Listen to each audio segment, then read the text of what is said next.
I remember waking up because we'd obviously gone to bed in our bed, and suddenly we were lying in my mom's bed, and my mother woke me up to say that my father had been killed.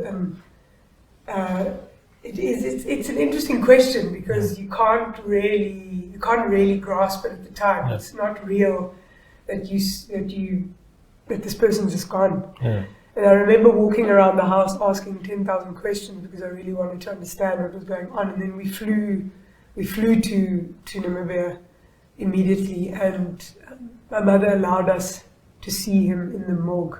Okay.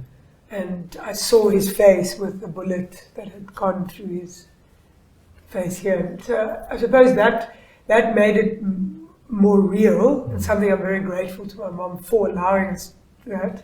Exactly, yeah. And then it was basically just needing to cope from that moment onwards, because you can't actually believe it's happened, and then you just need to cope. What kind of father was he? So I had a really close relationship with him.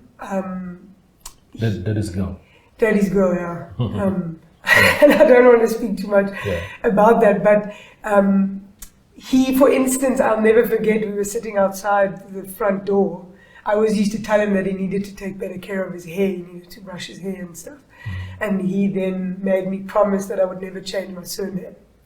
And I've never gotten married for that reason, so that I never changed my surname.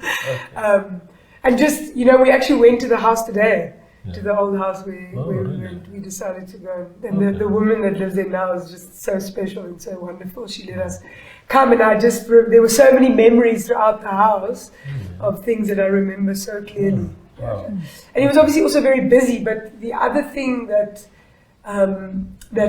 is interesting for me, and Rosa Nameses actually had spoken about it at the memorial lecture, of that he used to take us with him to Katatura. I mean, like us being in townships and playing with children of all different sizes and colors was very normal for us. And I didn't realize that this was normal.